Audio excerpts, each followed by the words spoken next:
여러분 안녕하세요. 오박사입니다. 자, 오늘은 어떤 얘기를 해볼까 하다가 그냥 제가 엄청 오래 인생을 산 건 아니지만 그래도 제가 느꼈던 것들 중에서 여러분들한테 좀 삶의 노하우까지는 아니더라도 이렇게 하니까 좀 괜찮더라라는 걸 말씀드리고 싶어요. 제가 제목은 어떻게 달았냐면 인생 조언. 이게 안 되면 인생 꼬이더라.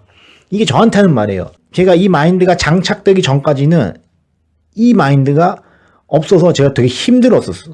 매 순간마다 이제 주기적으로 그런 게 오는 거예요. 이게 뭐냐면 저는 어떤 때에 힘듦을 좀 많이 느꼈었냐면 다 지나고 보니까 내가 컨트롤이 안 되던 요소들이 있었어요. 근데 그 요소들에 제가 스트레스를 받더라고요. 이게 시간 낭비, 멘탈 낭비, 어쨌든 나의 리소스 낭비입니다. 그럼 어떻게 해야 되냐면 어떤 일이 A라는 이벤트가 딱 터졌을 때 저는 그 이후로 어떤 습관을 들였냐면 이거 내가 컨트롤할 수 있는 요소인가 아닌가를 먼저 판단하려고 해요.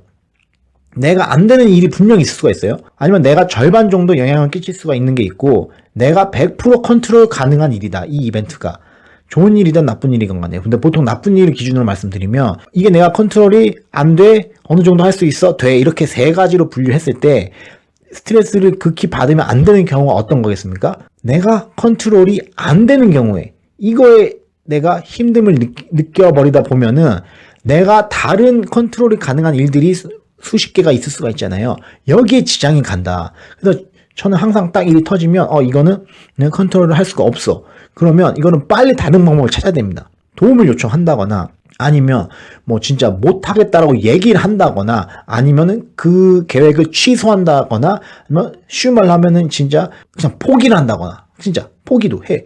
빨리 컨트롤이 안 되면 그렇게 빨리 방법을 찾아야 돼요. 다른 방법을. 대신에 어떤 거에 집중해야 되냐면 나의 역량과 이런 자원과 시간, 리소스를 어디다 투입해야 되냐면 내가 절반 정도 컨트롤할 수 있다. 내가 100% 컨트롤 가능한다. 이쪽에다가 나의 역량을 투입해야 됩니다. 이렇게 하다 보면 집중력이 좋아지고 내가 살릴 수 있는 건 빨리 살린단 말이야. 내가 포기할 거 안 되는 건 빨리 제끼고 그러면 이게 제가 보니까 다 이미 우리가 학교 때 한 거예요. 고등학교 때 수능 볼 때 내가 아는 문제가 다 나옵니까? 아니잖아요. 우리 많이 찍었잖아. 그 말은 뭐냐면 풀다가 수리영역 같은 경우에 모르는 게 100% 나온다. 근데 이거를 7번 문제가 안 풀린다라고 해가지고 그거를 20분 동안 붙잡고 있지 아무도 안 했잖아요. 그럼 일정 시간 딱 지나갔고 이게 내가 컨트롤이 안 돼라고 하면 스킵이에요. 그리고 8번부터 다시 푸는 거예요.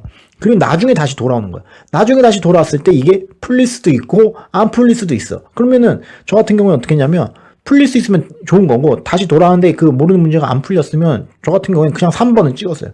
3번 찍고 다르게 내가 또 풀 수 있는 거 없나 찾고. 근데 이거를 제가 한동안 잊고 망각하고 살다가 다시 이제 나이가 어느 정도 되고 나니까 다시 이게 떠오르더라고요. 내가 컨트롤할 수 있는 거에 집중을 하고 내가 컨트롤이 안 되는 거에 너무 스트레스를 받지 말자. 이렇게 하다 보니까 조금 더 유연해지고 하는 일들이 조금은 잘 됐습니다. 그래서 약간의 이 삶의 방식 중에 하나인데 공유하려고 이렇게 좀 영상을 찍었고요. 이거는 약간 다른 건데 주식 관련해서 몇몇 분들이 실제 제가 고민 상담 이런 거는 요새는 잘 안 하고 있지만 강의에 오신다거나 아니면 친구 친한 친구 이렇게 타가지고 이렇게 저한테 온다거나 이런 경우에 어느 정도는 저도 이제 답변을 사실은 제가 또 ICY 적십자 초등학교 때 단장 출신으로서 어느 정도는 저도 인류에 내가 아는 거는 어느 정도는 말씀을 드린단 말이에요.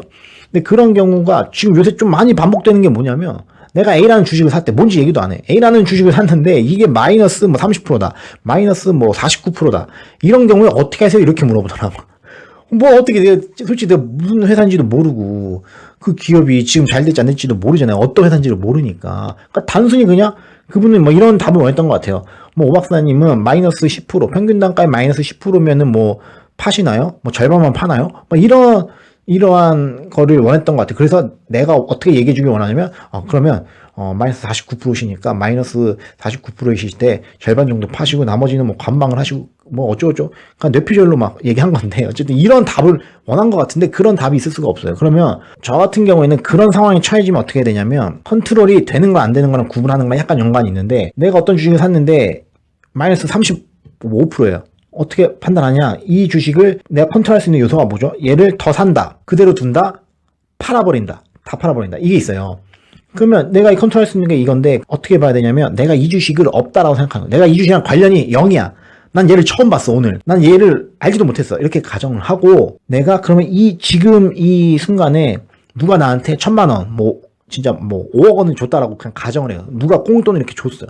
그때 나는 이 주식을 이 가격에 살 건가 안 살 건가 그거를 물어봐야 돼. 그렇게 해서 지금 가격에 난 이 주식 살 거야 라고 하면요, 결론이 여러 가지 노는 거와 숫자 데이터를 통해서 나온다라고 하면 난 이걸 누가 돈을 주면 난 이거 살 거다라고 결정을 하는 순간 그 주식 마이너스 35% 찍힌 그 주식 어떻게 해야 되죠? 더 사야 되죠. 최소한 팔면 안 돼.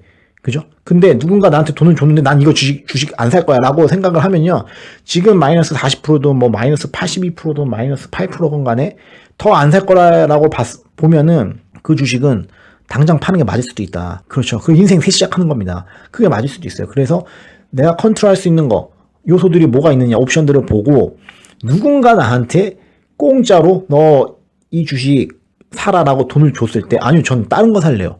전 이 주식을 안 살 거예요 라고 얘기하면은 지금 그분이 들고 있는 손실이 좀 어마어마한 주식도 제가 봤을 때는 더 손실이 어마어마해지기 전에 파는 게 맞을 수도 있다라는 게 저의 생각입니다. 그래서 오늘 제가 컨트롤할 수 있는 거 없는 거 구분하자는 측면에서 삶의 노하우를 조금이나마 제 기준에서 말씀드렸습니다. 도움이 되었으면 좋겠습니다, 여러분. 다음에 또 뵙도록 하겠습니다, 여러분. 안녕. 짜본.